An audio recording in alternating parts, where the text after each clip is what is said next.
समझने का प्रयास करें। हरे कृष्णा। सभी भक्तों का स्वागत करना चाहेंगे। हमारे साप्ताहिक भगवत गीता के 11वें अध्याय के चर्चा सत्र में प्रारंभ करते हैं प्रार्थना से। प्रपन्न पारिजाताय तोत्र वेत्रैकपाणये ज्ञानमुद्राय कृष्णाय गीतामृतदुहे नमः। ॐ अज्ञानतिमिरान्धस्य ज्ञानाञ्जनशलाकया चक्षुरोन्मीलितं येन तस्मै श्रीगुरवे नमः। नमः ॐ विष्णुपादाय कृष्णपृष्ठाय भूतले श्रीमते भक्तिवेदान्तस्वामिन् इति नामिने। नमस्ते सारस्वते देवे गौरवाणी प्रचारिणे निर्विशेषशून्यवादी पाश्चात्यदेशतारिणे। जय श्री कृष्ण चैतन्य प्रभु नित्यानंद श्री अद्वैत गदाधर श्रीवासादि गौरभक्तवृंद। हरे कृष्ण कृष्ण कृष्ण हरे हरे हरे राम राम राम हरे हरे। तो हम देख रहे हैं 11वां अध्याय, जिसमें हमने 7 विभाग किए हुए हैं। पहले विभाग में अर्जुन विराट रूप देखने का अनुरोध भगवान श्री कृष्ण से करते हैं। दूसरे विभाग 5 से 8 श्लोक में भगवान बताएंगे कि तुम क्या देखने वाले हो इसमें, और दिव्य दृष्टि अर्जुन को प्रदान करते हैं देखने के लिए। संजय फिर अपना विश्वरूप का वर्णन करते हैं, वो तीसरे विभाग में।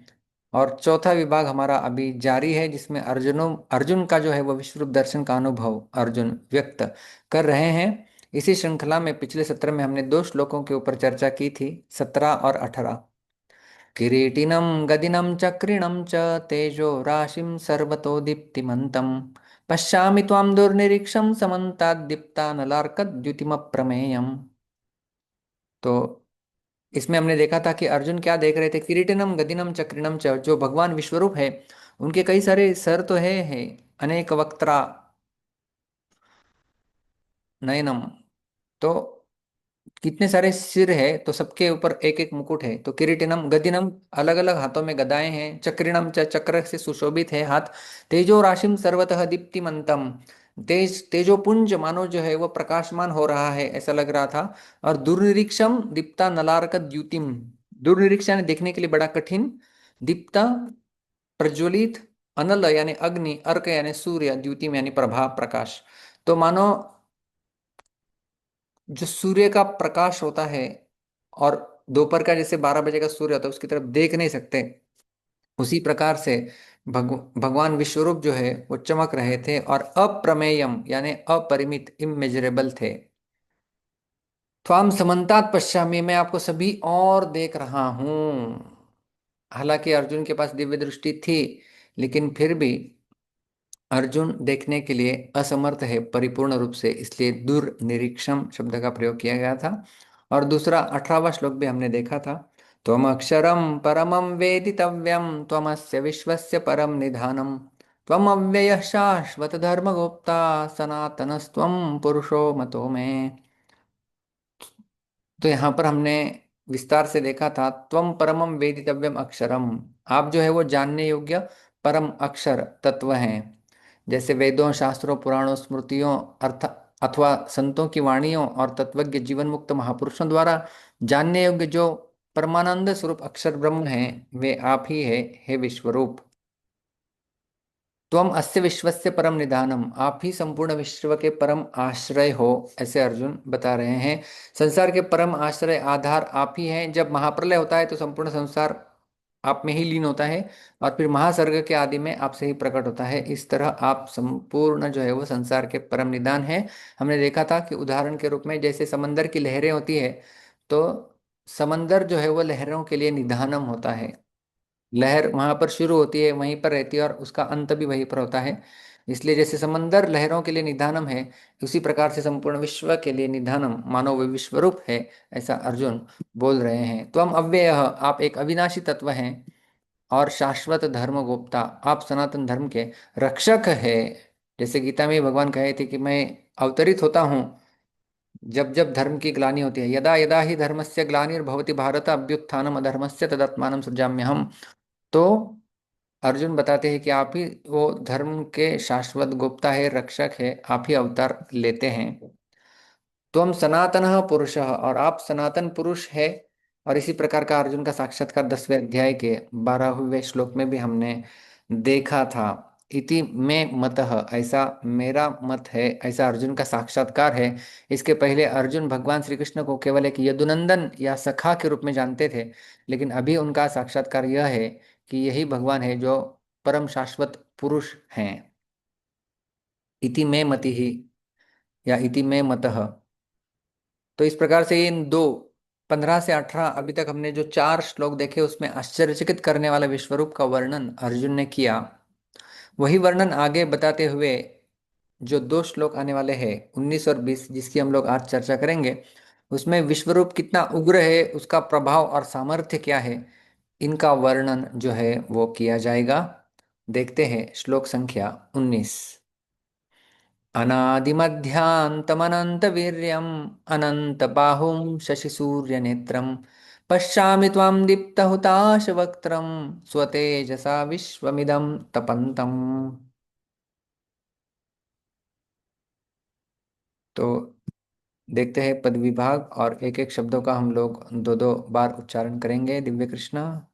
हाँ प्रभु जी, हरे कृष्णा, नमः प्रणाम। यस, आपका आवाज थोड़ा कम है। प्रभु जी अभी आ रही है? जी। अनादिमध्यांतम। अनादिमध्यांतम। अनादिमध्यांतम। अनादिमध्यांतम। अनंतवीर्यम। अनंतवीर्यम। अनंतवीर्यम। अनंतवीर्यम। अनंतबाहुम। अनंतबाहुम। अनंतबाहुम। अनंतबाहुम। शशिसूर्यनेत्रम। शशिसूर्यनेत्रम। शशिसूर्यनेत्रम। शशिसूर्यनेत्रम। पश्यामि। पश्यामि। पश्यामि। पश्यामि। त्वां। त्वां। त्वां।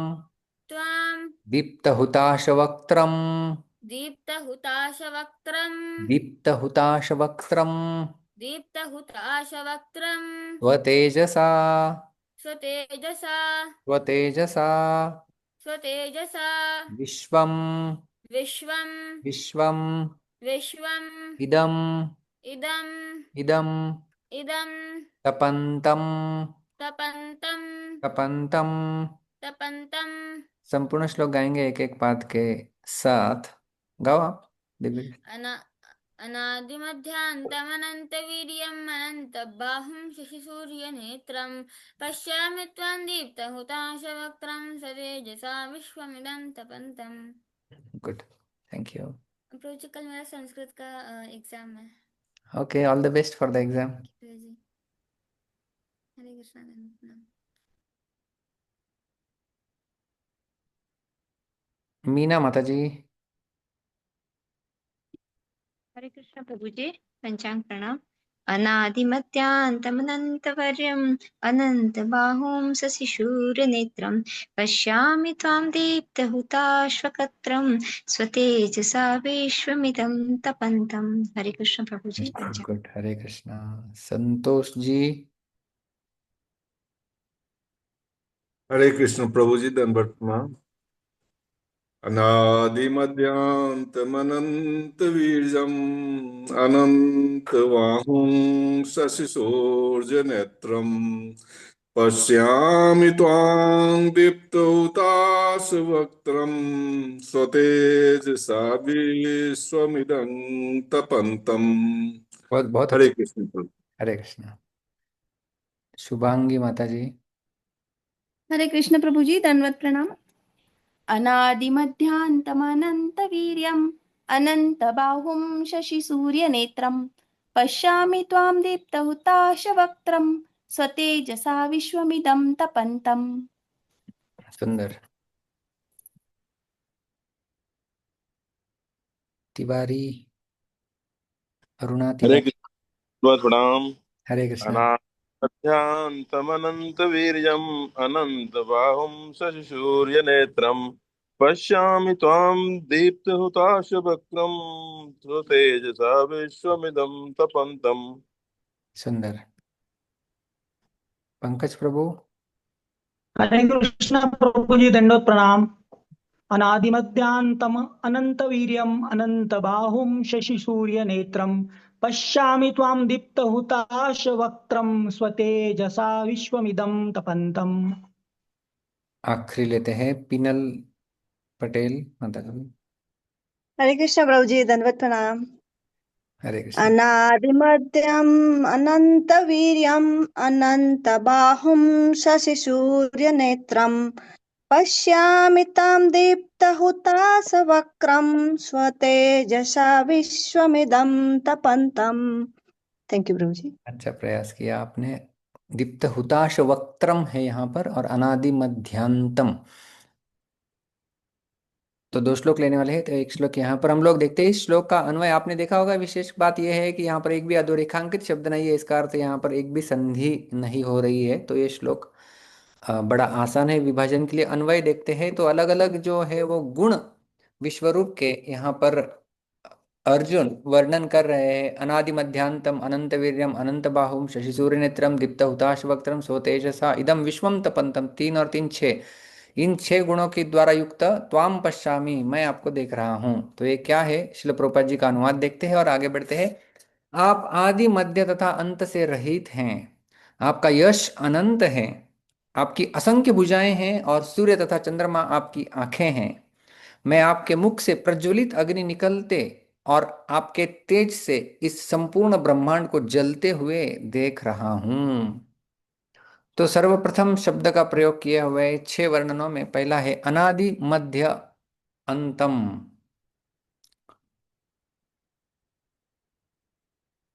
आदि मध्य और अंत से रहित। आप यदि स्मरण करें तो हम इसी 11वें अध्याय के 16वें श्लोक में भी जो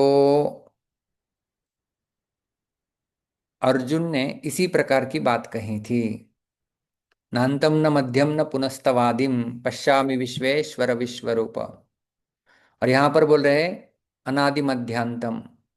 तो 16वें श्लोक में वही मुद्दा बोला, 19वें श्लोक में यही मुद्दा बोला। तो रिपीटेशन हो रहा है कि नहीं हो रहा है? वही वही चीज बार बार हम जब किसी से बात करते रहते हैं, कोई व्यक्ति एक ही चीज बार बार बोलता है तो हम लोग इरिटेट हो जाते हैं और बोलते हैं ये दोषपूर्ण शब्द है, दोषपूर्ण भाषा है जब रिपीटेशन होता है। लेकिन यहाँ पर जो रिपीटेशन है इसको हम लोग दो तरीके से समझा सकते हैं। सबसे पहली बात है नान्तम न मध्यम न पुनस्तवादिम। यहाँ पर जो 11वें अध्याय का जो 16 श्लोक है वो देशकृत अनंतता का वर्णन है, और जो आज के श्लोक में 19वें श्लोक में जो अनादि मध्यांतम है वो कालकृत अनंतता का वर्णन है। क्या होता है इसका अर्थ? एक है अनंतता, अनंतता यानी इनफाइनाइट, सब जगह फैला हुआ। तो जो 16वें श्लोक में हमने देशकृत अनंतता देखी थी, देशकृत यानी सभी दिशाओं में, सभी जगहों पर, वो हो गया देशकृत अनंतता, कितने फैले हुए हैं उनकी व्याप्ति। और कालकृत यानी वर्तमान में और भूत उसके भी पहले और भविष्य में भी, यह है कालकृत अनंतता, जिसे हम लोग सनातन कहते हैं। सनातन मतलब जिसका कोई आदि नहीं है, जिसका कोई अंत नहीं है, वो है सनातन। वो हो गई कालकृत अनंतता। और देशकृत अनंतता मतलब सब दिशाओं में फैले हुए हैं, ऐसा बोलते हैं तब देशकृत अनंत। तो इस प्रकार से ये पुनरावृत्ति नहीं है, ऐसा हम समझ सकते हैं, पहला मुद्दा। दूसरा मुद्दा शिल प्रभुपाद जी तात्पर्य में क्या बताते हैं इसके बारे में, वे कहते हैं यहाँ पर तथा अन्यत्र भी पुनरुक्ति पाई जाती है, किंतु शास्त्रों के अनुसार कृष्ण की महिमा की पुनरुक्ति कोई साहित्यिक दोष नहीं है। कहा जाता है कि मोहग्रस्त होने के कारण या परम आह्लाद के समय या आश्चर्य होने पर कथनों की पुनरुक्ति हुआ करती है, यह कोई दोष नहीं है। क्योंकि साहित्य के दृष्टिकोण से यदि देखें तो पुनरुक्ति जो है वो दोषपूर्ण मानी जाती है, पुनः पुनः वही बोलना। लेकिन यहाँ पर प्रभुपाद जी बोल रहे हैं कि जब आश्चर्य होता है, विस्मय होता है, कोई मोहग्रस्त होता है, और अर्जुन आश्चर्यकारक ही विश्वरूप है, और इसलिए पुनरुक्ति भी की जाए तो वो दोषपूर्ण नहीं है, ऐसा प्रभुपाद जी बताते हैं। और दूसरे आचार्य हमें यह बता रहे हैं कि यह भी पुनरुक्ति हो ही नहीं सकती, क्योंकि वहां पर जो बात हुई थी 16वें श्लोक में वो देशकृत अनंतता की थी, 19वें श्लोक में ये कालकृत अनंतता की, ऐसे समझ लेना चाहिए। तो दोनों सही है। अगला शब्द अर्जुन प्रयोग कर रहे हैं भगवान के लिए, वो है अनंत वीर्यम। वीर्य का अर्थ होता है सामर्थ्य, तेज, बल। तो भगवान आप में अपार पराक्रम, सामर्थ्य, बल और तेज है, ऐसे अर्जुन बोल रहे भगवान को। उसके साथ साथ अनंत बाहुम, अनंत भुजाओं वाले हैं। पिछले श्लोकों में अर्जुन ने अनेक बाहु दरवक्त नेत्रम पश्यामि त्वाम सर्वतोऽनंत रूपम, अनेक बाहु कहाँ थे? यहाँ पर वो कहे कि अनेक नहीं भाई, गिनती ही नहीं है इनकी, अनंत है, अनंत बाहुम, अनंत भुजाओं वाले आप है। और उसके साथ साथ शशि सूर्य नेत्रम, चंद्र और सूर्य मानो आपकी दो आंखें हैं। वेदों में चंद्र और सूर्य को भगवान की आंखों के साथ ही तुलना की गई है। तो विश्वरूप को देखकर मानो अर्जुन वही दोहरा रहे हैं कि वेदों में जैसा कहा जाता है वो मैं सत्य अपने आंखों के सामने प्रत्यक्ष रूप में देख रहा हूं कि ये सूर्य और चंद्र जो है वो आपकी आंखें हैं। और संपूर्ण संसार मात्र को, इसका कहने का अर्थ है दिन में हमें सूर्य से प्रकाश मिलता है, रात के समय चंद्रमा से प्रकाश मिलता है। तो संपूर्ण संसार को जो प्रकाश मिल रहा है वो मानो विश्वरूप आपके माध्यम से ही मिल रहा है, ऐसा अर्जुन उन्हें बोल रहे हैं। आगे कहते हैं दीप्त हुताश वक्त्रम, वक्त्रम यानी मुख हमने देखा था, वक्त्रम तो दीप्त यानी प्रज्वलित, प्रज्वलित अग्नि के समान मुखों वाले, उनके जो मुख है वो प्रज्वलित अग्नि के समान है। मानो अर्जुन यहाँ पर बोल रहे हैं कि साधारणतया अग्नि जो है वो हवन करने के लिए प्रयोग की जाती है। तो यज्ञ होम आदि में जो कुछ अग्नि में हवन किया जाता है उन सबको ग्रहण करने वाले दैदीप्यमान अग्निरूप मुख वाले आप ही है। तो जितने जहां कहां पर यज्ञ चल रहे होंगे वहां पर आहुतियां दी जा रही है, वो सारी आहुतियां मानो आपके मुख में ही जा रही है। इस प्रकार से अर्जुन जो है वह देख रहे थे। और उनका तेज किस प्रकार का था? स्वतेजसा इदम विश्वम तपंतम, अपने तेज से संपूर्ण विश्व को तपाते हुए आपको क्या हो रहा है? त्वाम पश्यामी, मैं आपको इस प्रकार से देख रहा हूं कि आप संपूर्ण विश्व को मानो तपा रहे हो। और फिर अगले श्लोक में पुनः वे कहते हैं कि कितना ये रूप फैला हुआ है। द्यावा पृथिव्योरिदमन्तरं हि व्याप्तं त्वयैकेन दिशश्च सर्वाः दृष्ट्वाद्भुतं रूपमुग्रं तवेदं लोकत्रयं प्रव्यथितं महात्मन्। तो देखते हैं श्लोक का अन्वय, कोई उच्चारण करेगा?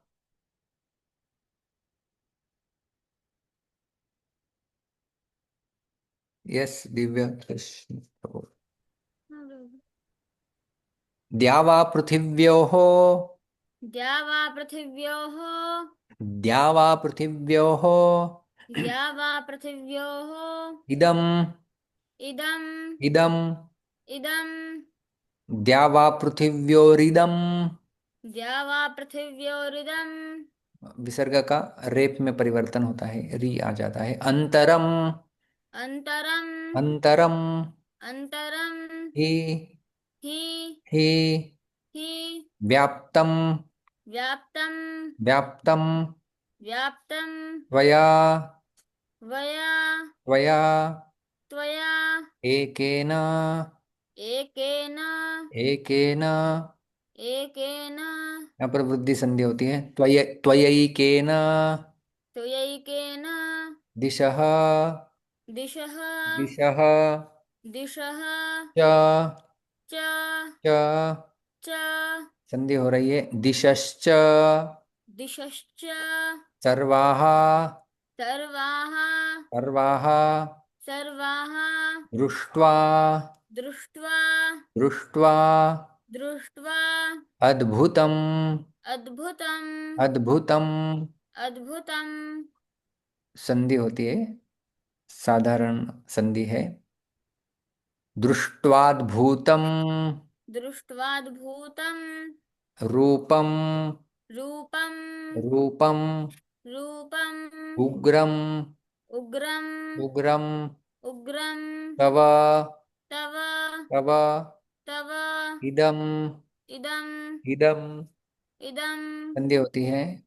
तवेदम् तवेदम्, लोकत्रयम्, लोकत्रयम्, लोकत्रयम् लोकत्रयम्, प्रव्यथितम्, प्रव्यथितम्, प्रव्यथितम् प्रव्यथितम्, महात्मन्, महात्मन्, महात्मन।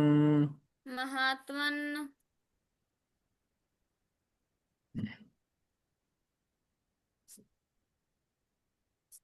श्लोक रिसेट करूं। हाँ, उच्चारण कर लो।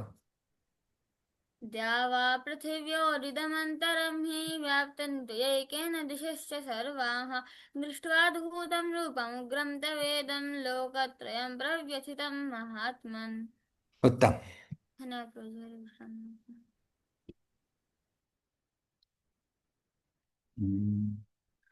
यस। यदि आपको श्लोक पढ़ने में किसी को तकलीफ होती है तो नीचे देख सकते हैं, तो संधि विसर्ग विच्छेद भी आप करके पढ़ सकते हैं। मीना माता जी। हरे कृष्ण प्रभु जी, पंचांग प्रणाम।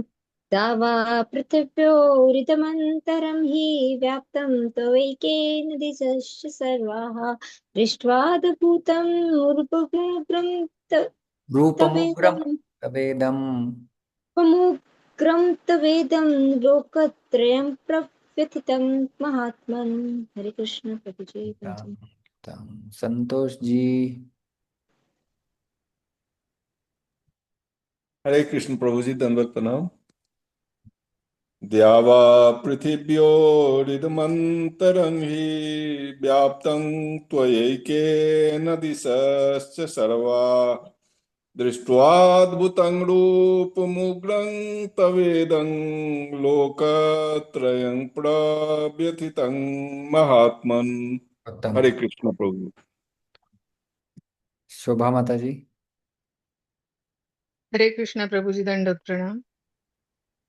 या वा पृथिव्योरिदमन्तरं हि व्याप्तं त्वयैकेन दिशश्च सर्वाः दृष्ट्वाद्भुतं रूपमुग्रं तवेदं लोकत्रयं प्रव्यथितं महात्मन्। उत्तम। हरे कृष्ण। शुभांगी माता जी। हरे कृष्ण प्रभु जी, दंडवत प्रणाम।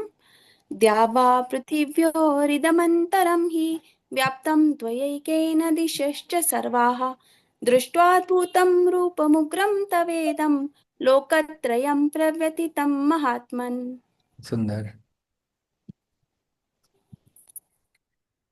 क्या हो? अंकिता माता जी शायद एमपी से ज्वाइन किए हैं। हरे कृष्णा प्रभु जी, दंडवत प्रणाम। काफी समय थैंक यू पश्चात। प्रभु जी। हरे कृष्णा।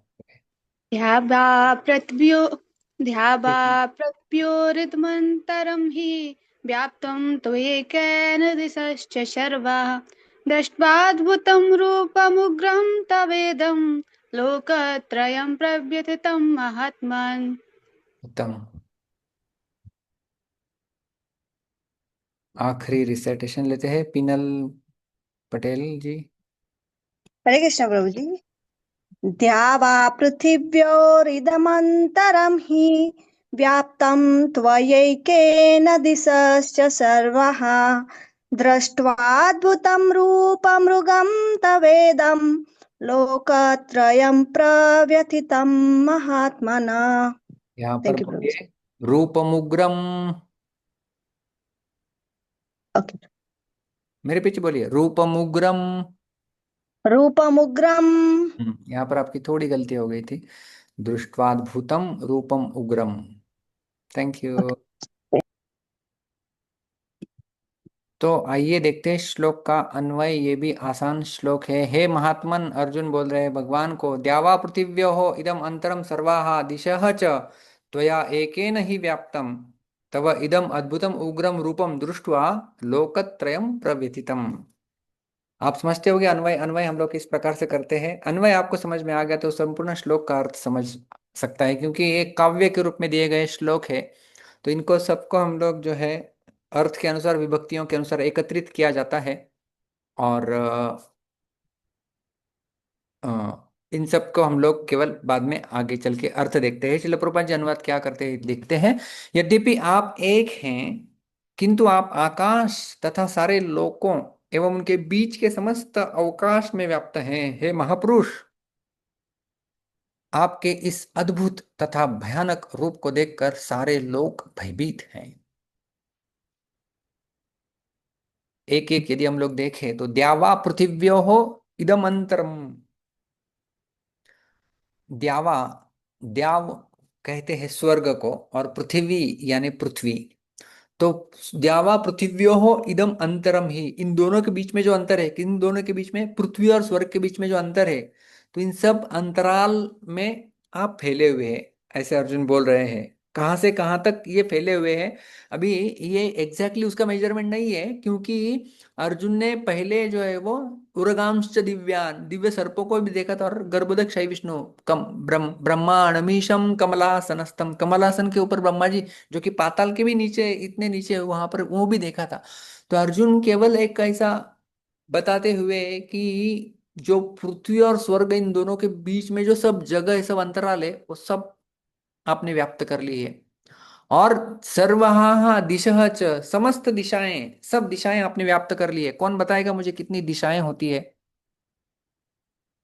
चलो देखते हैं परीक्षा। पंकज प्रभु सर्वप्रथम। हरे कृष्णा प्रभु जी, दंडोत प्रणाम। 10 दिशाएं होती है प्रभु जी। 10 दिशाएं, वेरी गुड, आपको 100% मार्क्स मिल जाते हैं, थैंक यू। तो 10 दिशाएं आती, समस्त दिशाएं यानी समस्त सब दिशाओं को व्याप्त है भगवान ने किया हुआ। ये 10 दिशाएं क्या है, यदि हम लोग देखें तो ये 10 दिशाएं होती है, ये उत्तर, दक्षिण, पूर्व, पश्चिम, ये 4 दिशाएं, और उनके बीच में ईशान, ईशान्य, आग्नेय, नैऋत्य, वायव्य, ये हो गई 8 दिशाएं, 4 4 8, और एक होती है ऊर्ध्व और अधस्थ, तो ऊपर और नीचे। तो 4 दिशाएं और 2 ऊपर नीचे, ऐसी 10 दिशाएं होती है, दश दिक ये संसार होता है। तो सर्वाहा दिशा च, तो अर्जुन बोल रहे भगवान को, एक तो आप द्यावा पृथिव्यो हो, पृथ्वी से लेकर स्वर्ग तक पूरा व्याप्त किए हैं, केवल वर्टिकल नहीं, हॉरिजॉन्टल दृष्टिकोण से देखा जाए तो सब दिशाओं को व्याप्त किए हुए, ऊपर नीचे सब जगह पर आप व्याप्त है। तो अर्जुन मानो मेजर करने का प्रयत्न कर रहे थे, विस्मित होके, कहाँ कहाँ मैं ऊपर देखूं सब जगह, नीचे देखूं वहीं पर, साइड में कौन सी दिशा, ऐसी कोई दिशा, ऐसी कोई जगह ही नहीं जहां पर विश्वरूप नहीं दिखाई दे रहा है। तो सब जगह पर अर्जुन देख रहे थे। और त्वया एक नहीं व्याप्तम, आप अकेले ने व्याप्त किया हुआ है, ऐसा नहीं कि इस दिशा में अलग दिख रहा है, इस दिशा में अलग दिख रहा है, एक ही सब कुछ दिख रहा था। तो आप अकेले ने, एक नहीं, आपके, आपसे ही सब कुछ व्याप्त है, सारी दिशाएं और सारा अंतराल आपसे ही व्याप्त है।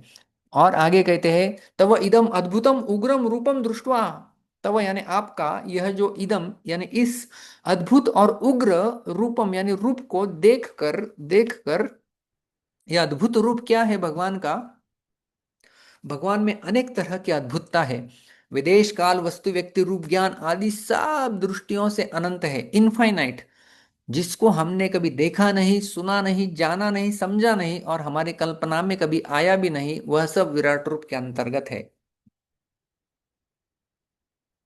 जो हमने कभी देखा भी नहीं है, जैसे मत्स्य अवतार हम में से किसी ने नहीं देखा है, या हमारा जब जन्म हुआ रहेगा उस समय तब देखा होगा, लेकिन अभी याद नहीं है। तो जिससे हमने कभी कुछ देखा नहीं, कुछ सुना नहीं, उसके बारे में कभी जाना नहीं, समझा नहीं, और हमारी कल्पना में भी वो चीज नहीं है, वो सब विराट रूप के अंदर है। और भगवान ने इसलिए अर्जुन को कहा था कि देखो यहाँ पर, पश्य में पार्थ रूपाणी शतशोथ सहस्त्रशः, अदृष्ट पूर्वम, जो जो तूने अभी तक नहीं देखा है वो सब कुछ तू यहाँ पर देखेगा। और इस प्रकार से अर्जुन देख रहे हैं, और इसका परिणाम क्या हो रहा है, प्रभाव क्या हो रहा है इस विश्वरूप का, लोकत्रयम प्रव्यथितम, तीनों लोक जो है वो व्यथित हो रहे हैं। क्यों व्यथित हो रहे हैं? क्योंकि इनके मुख से जो जो अग्नि प्रकट हो रही है, जैसा कि हमने अभी अभी 19वें श्लोक में देखा कि मानो उनके मुख से अग्नि प्रज्वलित हो रही है, और उनकी आंखें मानो चंद्रमा और सूरज है। तो इस प्रकार से तीनों लोक व्यतीत हो रहे हैं, और भगवान के लिए अर्जुन शब्द प्रयोग करते हैं, हे महात्मन, जिसका शिल प्रभुपाद जी ने जो अनुवाद किया है महापुरुष। तो हे महात्मन शब्द का प्रयोग जो है वे कर रहे हैं, जिसका अर्थ हम लोग प्रभुपाद जी के द्वारा देखते हैं, तो महापुरुष है। तो क्यों अर्जुन महात्मन शब्द का प्रयोग करते हैं? इस संबोधन का तात्पर्य है कि आपके स्वरूप के समान किसी का स्वरूप भूतकाल में हुआ नहीं है, वर्तमान में भी नहीं है, और भविष्य में भी नहीं होगा, इसलिए आप महात्मा अर्थात महान रूप वाले हैं। तो ऐसा रूप न भूतो न भविष्यति, जो हम लोग कहते हैं, कभी भूतकाल में भी किसी ने नहीं देखा होगा, और भविष्य में भी कोई देखेगा ऐसा संभव नहीं है, इसलिए हे महात्मन। इस प्रकार से हमने आज 2 श्लोकों के ऊपर चर्चा की है। अर्जुन पिछले 4 श्लोकों में विश्वरूप का वर्णन किए हुए है, वही वर्णन जारी है, लेकिन यहाँ पर अभी उनका प्रभाव क्या हो रहा है ये इन 2 श्लोकों में जो है वो बताते हैं। द्यावा पृथिव्योरिदमन्तरं हि व्याप्तं त्वयैकेन दिशश्च सर्वाः दृष्ट्वाद्भुतं रूपमुग्रं तवेदं लोकत्रयं प्रव्यथितं महात्मन। हे महात्मन, क्या हो रहा है? थोड़ी गलती हो रही है।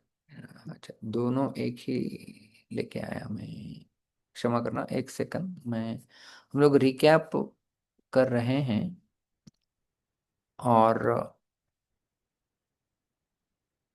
पहले हमने 19वां श्लोक देखा था।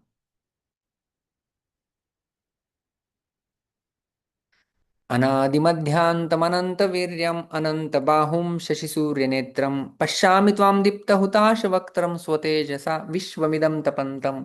पश्यामि त्वां, मैं आपको देख रहा हूं। किस प्रकार से? अनादि मध्यांतम, आपका आदि मध्य और अंत नहीं है। तो 16वें श्लोक में भी यही कहा गया था, न अंतम न मध्यम न पुनस्तवादिम। तो ये पुनरुक्ति है क्या?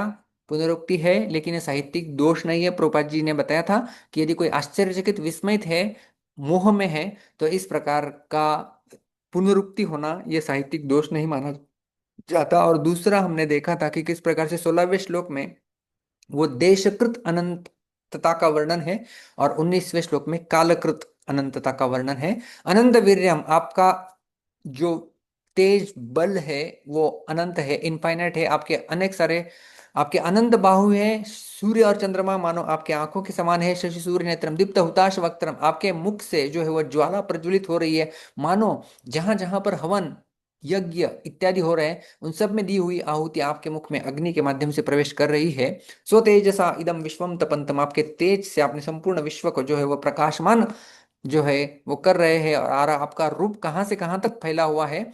द्यावा पृथिव्योरिदमन्तरं हि व्याप्तं त्वयैकेन दिशश्च सर्वाः दृष्ट्वाद्भुतं रूपमुग्रं तवेदं लोकत्रयं प्रव्यथितं महात्मन। हे महात्मन, महात्मन शब्द का प्रयोग अर्जुन भगवान के लिए कर रहे हैं, क्योंकि महापुरुष यानी ऐसा अभी तक न भूतकाल में रूप कभी हुआ है, वर्तमान में है, और न भविष्य में भी होगा। कितनी व्याप्ति है इसकी? द्यावा पृथिव्यो इदम अंतरम ही, पृथ्वी से लेके स्वर्ग तक जो अंतराल है वो सारा अंतराल व्याप्त है। और सर्वाहा दिशा च, 10 दिशाओं में आपका रूप फैला हुआ है। और कितने रूप है आपके? त्वया एकेन ही व्याप्तम, आपके एक रूप में आप सब कुछ व्याप्त कर लिया है। तव इदम अद्भुतम रूपम उग्रम रूपम दृष्टवा, आपका यह अद्भुत और उग्र रूप देखकर उसका परिणाम क्या हो रहा है? लोकत्रयम प्रव्यथितम, तीनों लोक जो है वो व्यथित हो रहे हैं। इस प्रकार से अर्जुन ने इन 2 श्लोकों में इनका प्रभाव इत्यादि बताया। और अभी अगले और श्लोक आएंगे, उसमें वो और क्या चर्चा करने वाले हैं, अर्जुन किस प्रकार से विश्वरूप का वर्णन आगे करने वाले हैं, इसकी चर्चा हम हमारे अगले सत्र में देखेंगे। तब तक के लिए बहुत बहुत धन्यवाद। हरे कृष्णा। ग्रंथराज श्रीमद् भगवद गीता की जय, श्रील प्रभुपाद की जय।